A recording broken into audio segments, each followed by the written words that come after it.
I have made more updates to the application or website for the hair website that is basically an e-commerce solution. I wanted to go through some of those changes with you so that you are up to date on how to build or how I'm going about building this project. My name is Kenny. This is Tech Talk with RHT Services.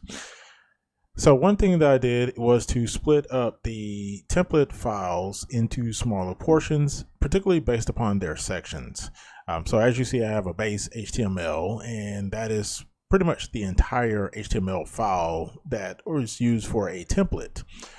What I did was, though, take the modals out of this base HTML file and move them into their separate files, each file getting its own modal.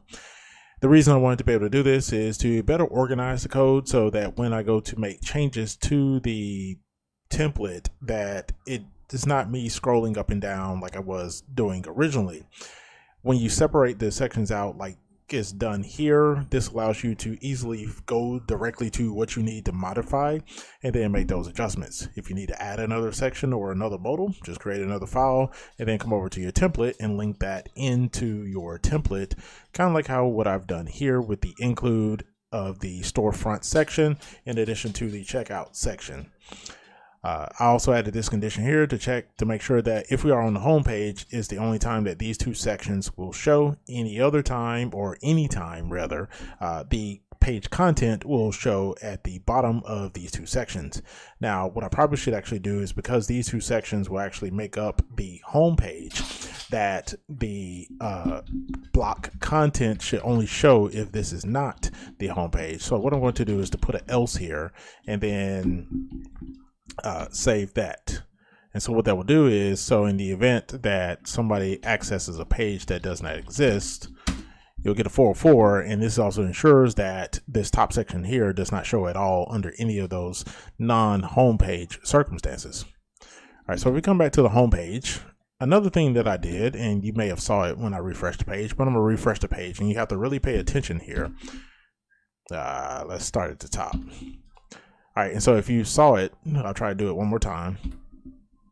So if you saw right there, it says loading products. And the reason I did that is because when the page loads, the products are not immediately available. What has to happen is an API call has to be made to go load those products.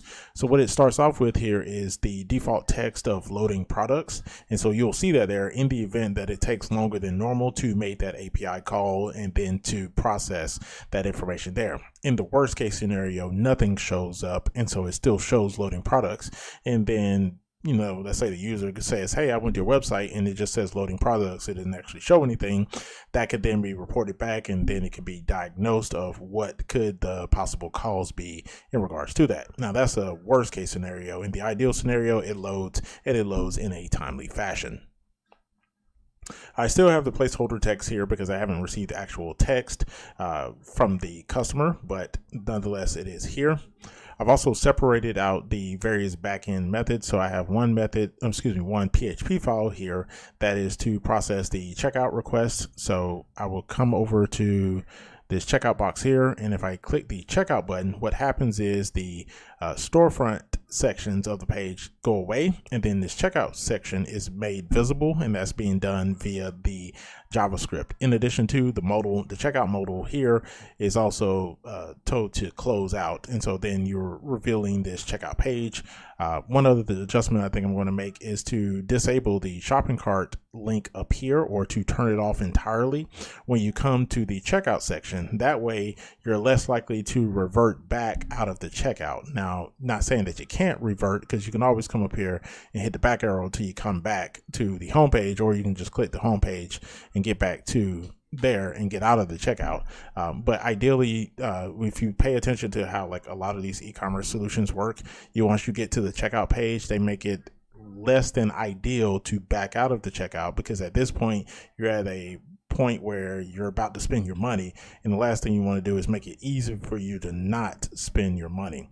And so that's why down here at the bottom there's a continue button and nothing else, and also minimal information. Like, we want to get you to focus, you the customer, on completing the checkout process. And so only thing here is what you're about to buy, and then the information that we need to send you what you're about to buy.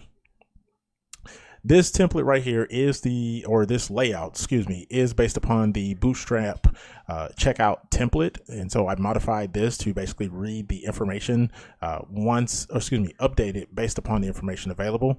So if we come back to the home page and with the storefront is loaded, what happens is every time you add an item to the cart, this number up here increments. This updates. In addition to this updating, the checkout section also updates behind the scene. So this information is already here, ready to go. And so all they got to do is click it. And then the DNone class, Bootstrap class specifically, is removed off of the checkout section of the page. And then it is added to the storefront section of the page. So I'm going to go over to the scripts here. And if we scroll down, and I made some adjustments to the scripts file here because some of the functionality was not happening in the way that in the order that it should have been happening. So I had to go back around and correct a lot of that. I added and I reorganized the scripts file into a set of classes. So you have a legal notice class, which is for the cookies, the GDPR compliance type thing. You have a store-based class, which basically houses the format currency method that is then used by the store as well as the shopping cart classes. The store class is basically responsible for loading the products and rendering them on the screen, and that's all it does. And actually, I don't even think I'm using this method, so we're going to comment that out for the time being. Then the shopping cart class does everything related to the cart. So it loads the cart from the cookie, saves the cart to the cookie, updates the count on the upper right. So this count, in addition to the count on the checkout section, add items to the cart, remove items to the cart, update the modal body as well as the checkout cart body, and that is a single method instead of doing two separate methods, although it probably should, the name of that should be updated to reflect that is updating both modal and the section instead of just the modal. Then down here towards the bottom is where I had a lot of issues, but I eventually got them situated. And this is where we are declaring those classes and then defining the event handler methods, and then also setting up everything so that the products load first after getting the cookie consent, and they load asynchronously. Then we stage everything related to the shopping cart and populate those items and so forth. One of the issues that I had was that the shopping cart was actually trying to load before the products had loaded onto the page, and thus I was getting all kinds of random errors, like products was not defined and unable to add the event listener to the add to cart buttons, and all of that was because of the fact this was not running it was set to be asynchronous, but it was completing before it was completing after these other methods had ran, so it was a complete mess. But eventually I got it situated in a way that all of this does run in order and works the way that is intended. All right, and so if we come up here to the add to cart, as you see, it changes the text when you click it. Same thing for here. And then if you want to click like the title, which I need to update the CSS to modify the cursor when you mouse over the title. But if you click the title, it shows this modal with the additional information like the detail. And then you have the option to close and add to cart. I may update this modal to also include a image and maybe more specific information like weight and sizes or not quantities, but the size of the bottle or something like that nature, and any other that metadata like the sizing of the bottle itself, or if it's a box, the sizing of the box, like the dimensions of the box, stuff, that other metadata that you don't necessarily want here on the page here, but you do want to include when somebody may be considering ordering this. All right, and so the bottom section here is the About Us section. The customer will be providing some information here to go here. So right now, this is placeholder text with a placeholder image that's filling that spot. Like I said, the customer will be providing that information. Also got the modals working, so a different modal for each of the policies. The text is not finalized on those policies. I will probably be creating a cookie policy as well once I get done with some of this other development.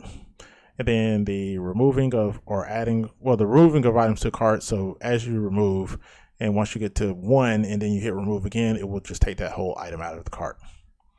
All right, so those are the updates that I have, and I've kind of went through some of the code here, but there's a lot more to this, and I don't want to make this too lengthy of a video, but thank you for watching this video. If you have not already, please be sure to subscribe to the channel, and as always, give me a thumbs up if you learned something new or you like to see more content like this. See you next time.